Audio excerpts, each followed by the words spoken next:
This video is on circuits, specifically current resistance, resistivity, and Ohm's law.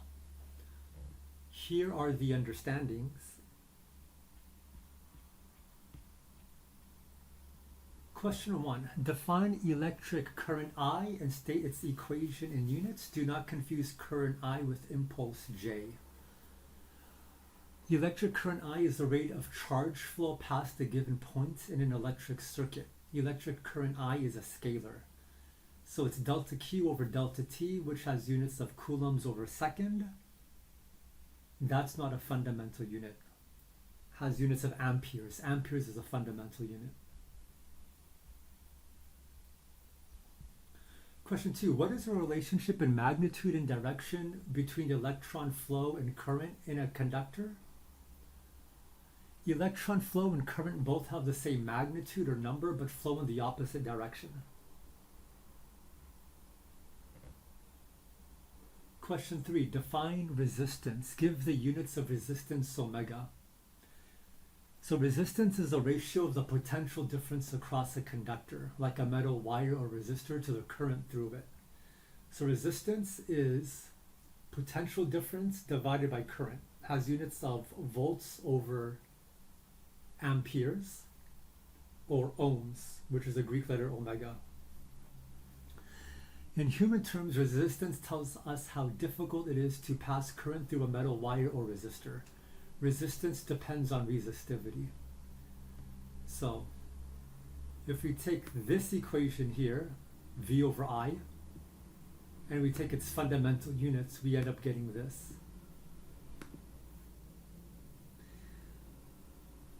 We'll talk about resistivity in a moment, hopefully.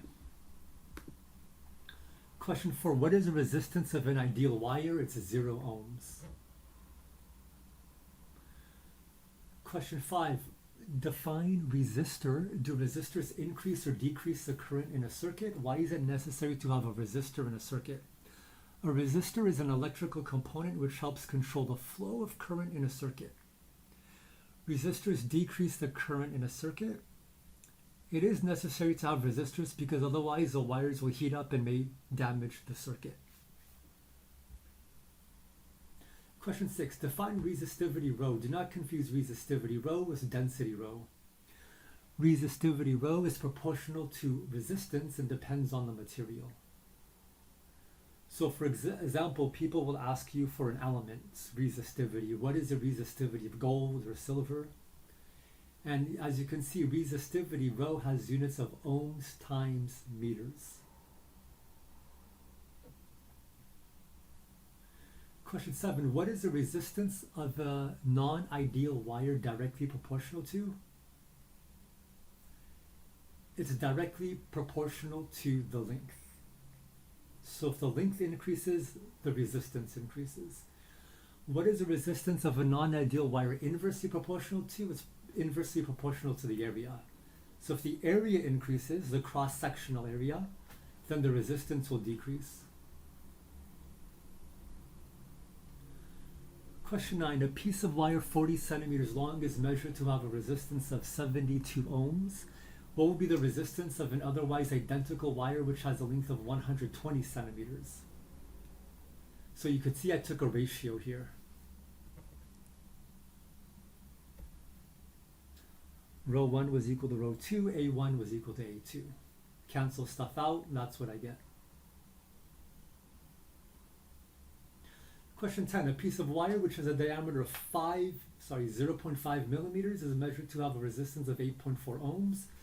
What would be the resistance of an otherwise identical wire which has a diameter of 0.25 millimeters? Once again, I take a ratio, R2 divided by R1.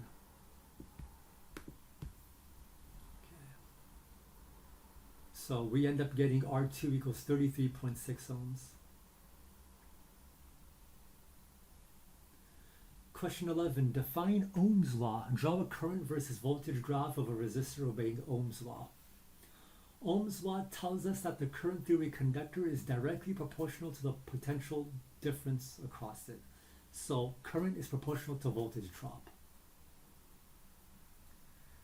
Materials that obeys Ohm's law have a constant resistance at a constant temperature. So you could see this is a current versus voltage graph, and materials obeying Ohm's law are said to be ohmic, and it has a linear line which goes through the origin. And this is important. So Ohm's law does not mean V equals IR. So if you have an exam and they ask you what Ohm's law is, write this down. Okay? Not V equals IR.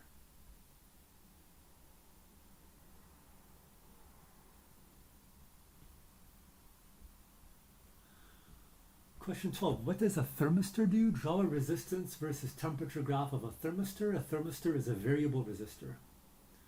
A thermistor is a device which decreases its resistance as its temperature increases. So, for example, if it gets too hot, then the air conditioner or refrigerator turns on by itself.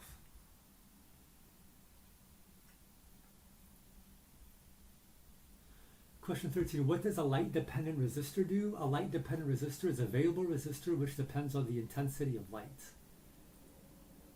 Question 14. What does a potentiometer do? A potentiometer is a variable resistor. Question 15. Define non-ohmic. Draw a current versus voltage graph of a non-ohmic resistor and of a ohmic resistor and a non-ohmic resistor. So a non-ohmic resistor is a component where Ohm's law does not apply. Okay. So current does not increase linearly with voltage. So for example, if you have a lamp, it heats up. So some of that voltage drop should have gone to current, but it was lost as heat. So if you have something that heats up, I and V are not directly proportional to each other. That missing I, you could say, goes to heating up the resistor or the filament. Question 16, give 3 versions of the equation for electrical power. So P equals IV. We know V equals IR, so we could just substitute V equals IR or I equals V over R to get these 3 different equations for electrical power highlighted in yellow. Question 17, a current of 0.870 amperes flows through a certain light bulb when it is attached to a 150 volt power supply. How much power does this light bulb dissipate? We'll just use P equals IV. Question 18, a 25 ohm resistor is connected to a 5.7 volt battery with negligible internal resistance. What will be the current flowing through the resistor? We'll just use V equals IR. Part B, how much power will be dissipated in this resistor? Use P equals IV.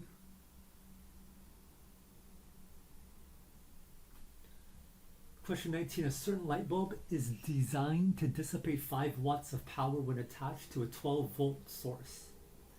What is the resistance of the light bulb filament? So we're going to use P equals V squared over R and just solve for R.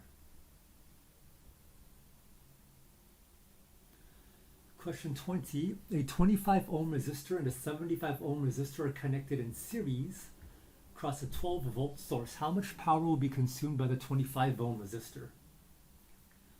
So let's draw this out. We have 2 resistors in series.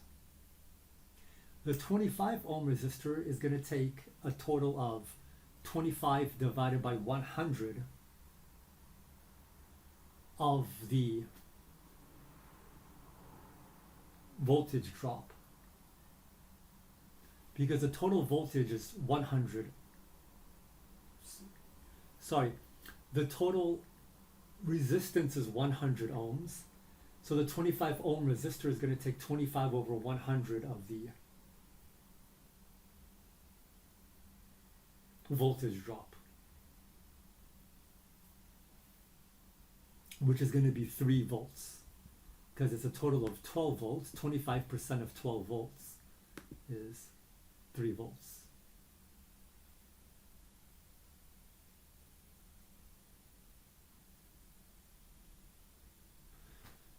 Question 21. A 55 ohm resistor is attached to a 12 volt power supply. This resistor is then immersed in a styrofoam cup containing 25 grams of water, initially at a temperature of 22.5 degrees Celsius for a period of 150 seconds.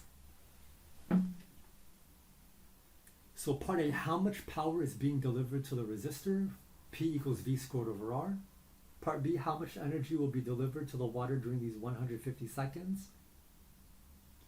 We know power is a change in energy over change in time, so just solve for energy. Part C, what will be the final temperature of the water? Q equals MC delta T.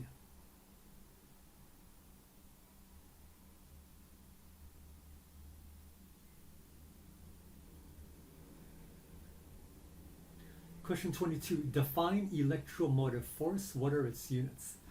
EMF is the work done on a charge per unit charge when there is no current flowing. So EMF is the work done per unit charge in moving charge from one terminal of the battery to the other. So this is important. Electromotive force is not a force, it's a potential difference. It has units of volts or joules over coulomb, not joules.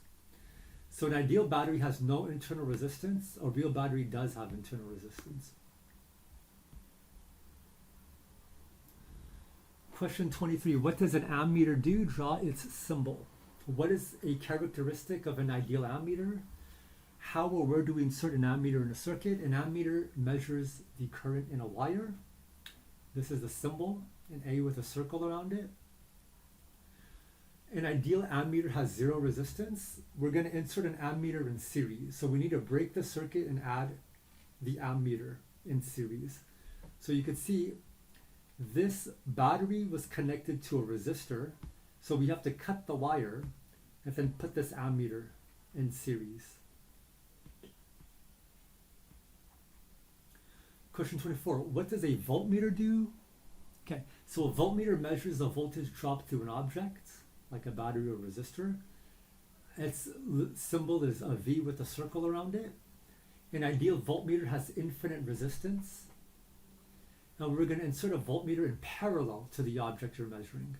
So we don't need to break the circuit to add the voltmeter in parallel. So if we have this voltmeter and we want to measure the voltage drop across this resistor, we just take two wires and put it between the ends of the resistor.